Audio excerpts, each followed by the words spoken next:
It's tune-up time for Project Low Fairmont, so in this episode, we start doing some investigating.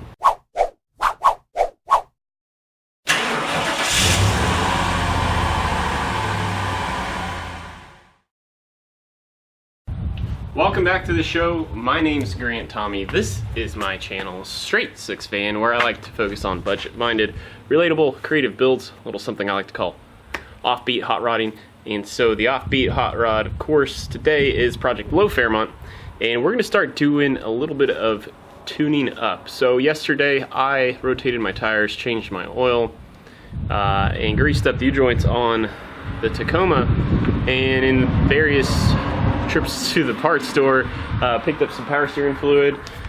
We flushed that out a little bit yesterday. I do still need to drive it because that stuff was disgusting. To circulate the new stuff through, I think there's still a lot of residue from the old stuff, so we'll probably flush that again.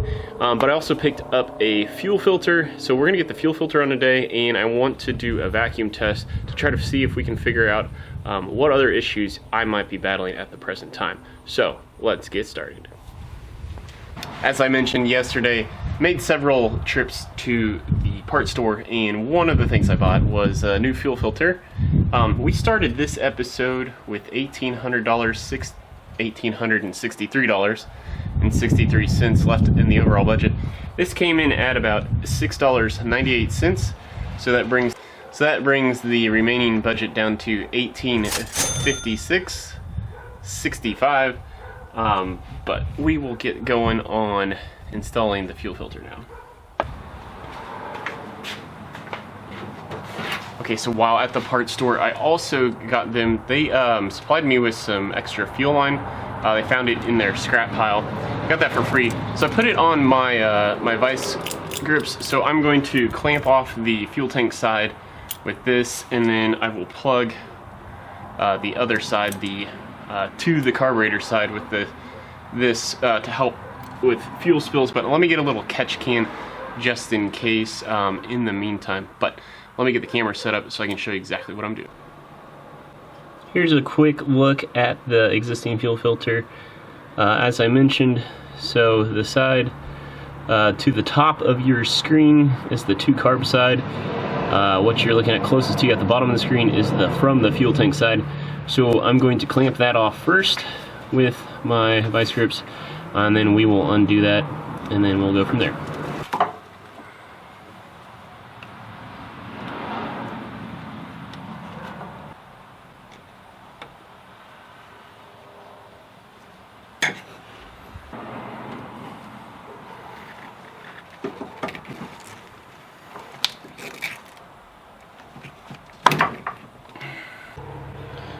There's another look at the pinched off fuel line, and I have the old fuel line, and filter, I guess, filter's the better word, just kind of suspended there, pointing upright at the moment. I'm going to try to get the new one on that line first, so then I can be relatively quick when I remove the other side of that fuel filter, getting it all back together. But let's get that going. Okay, so the new filter is in, the old filter's out, and I don't know that this one is like horrible, but it certainly could stood to be changed. I can tell the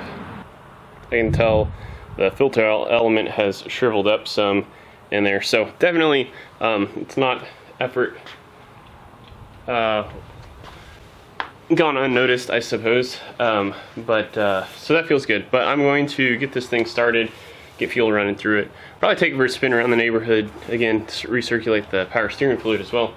And then we'll come back and we will perform a vacuum test.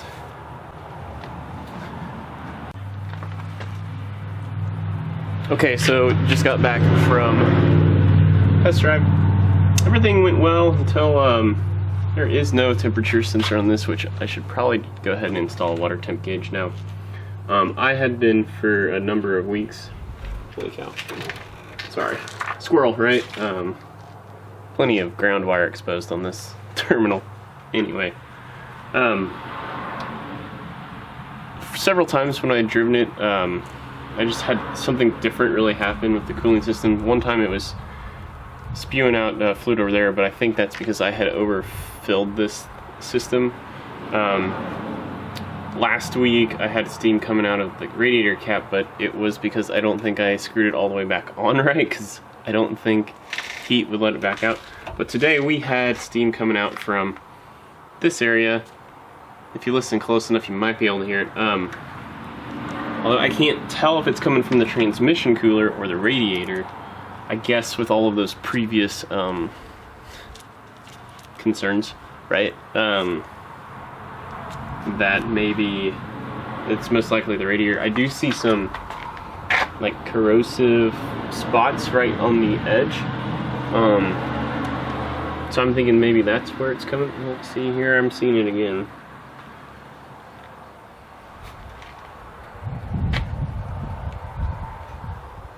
Yeah, it's, I mean,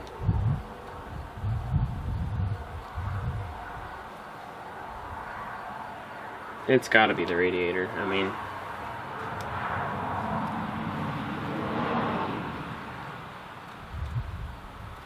so that's cool. One other budget thing to, or one other thing that you didn't into the budget, but oh well. I guess if I warp my heads, at least I've got a solution for that, right?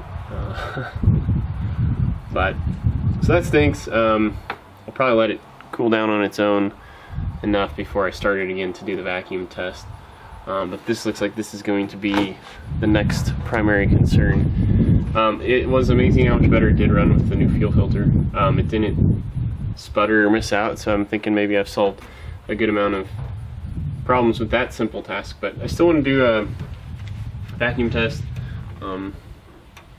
I don't know, we'll see. Maybe later I'll pull the plugs or some of them, or maybe one bank, I don't know. But yeah, this looks like this is going to be the next thing. So I probably ought to, I'm sure, replace the thermostat while I'm at it. Wow, there's a really cracked hose there. Yeah, there's some things that I think I probably ought to address up front. Yeah, I didn't really push it all too hard. I probably drove, let me think, man, maybe 6 miles on this. So, but yeah, a dummy light that said the engine dummy light came on. So, I'll read through what I can find, see if that's the indicator for overheating. I thought there was another dummy light on there, in the instrument panel. That is, again, not really a traditional water temp overheat dummy light, but one that I would have assumed was that. But shoot, oh well, that's part of the process. It's to learn.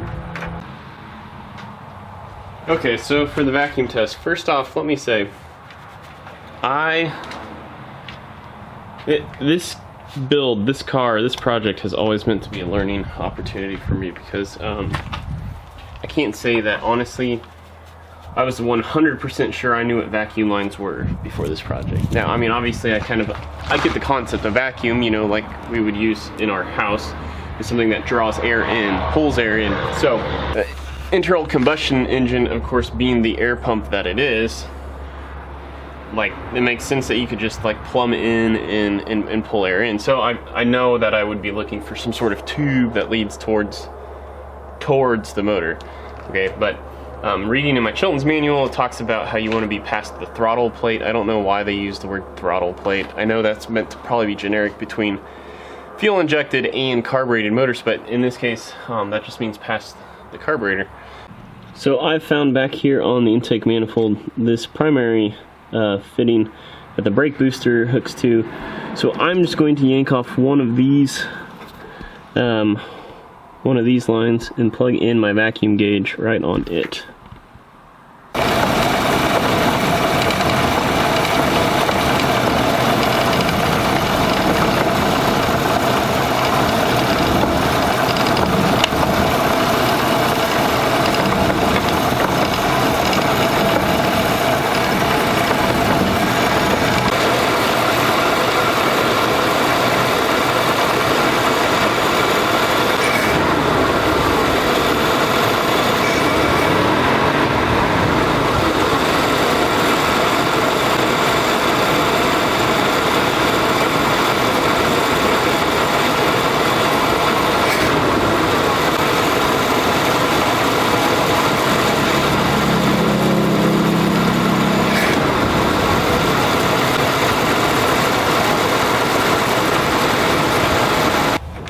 Okay, so I'm going to tend to believe the second reading a little bit more than the first, and I'll tell you why. They actually kind of, in my opinion, they relate back to each other. So if you take this second one, the line I unplugged, I think, is some sort of emissions control to the carburetor.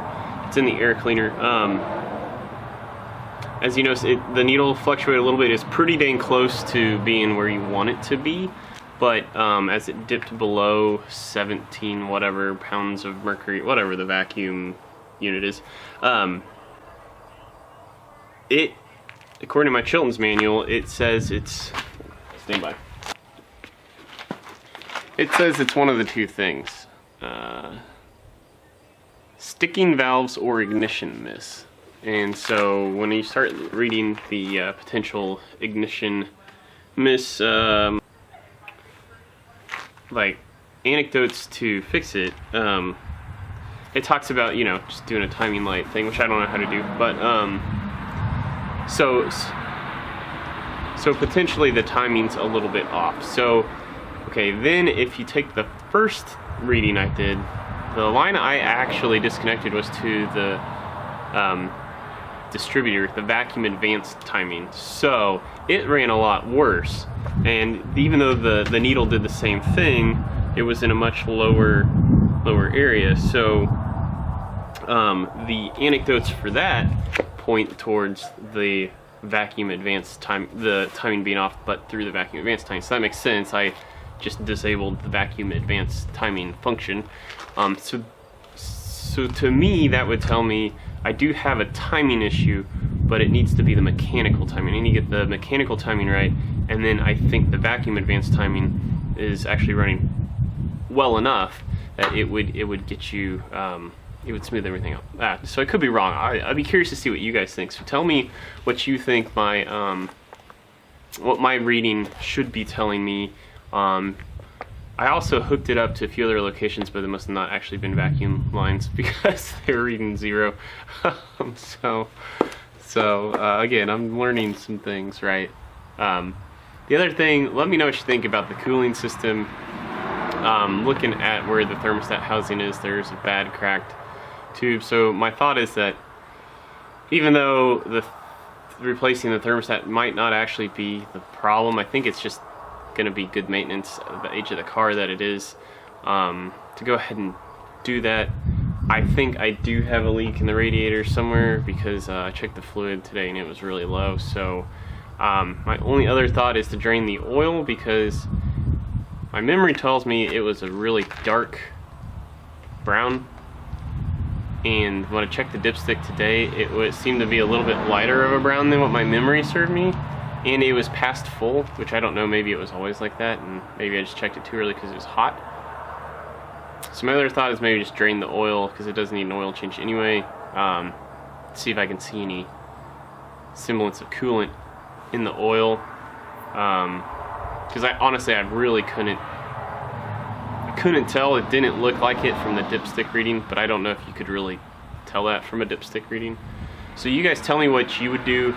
Tell me what your thoughts are on both the vacuum gauge reading as well as the cooling problem issue, and that will help guide me as to what I need to be tackling next week. But thanks for tuning in. Again, if you want a straight 6-fan, straight 6, anyway, I call them Pistons tees, like I'm wearing today. This one in the olive drab. It comes in several different colors. If you want black pistons, you can get it on top of almost any color.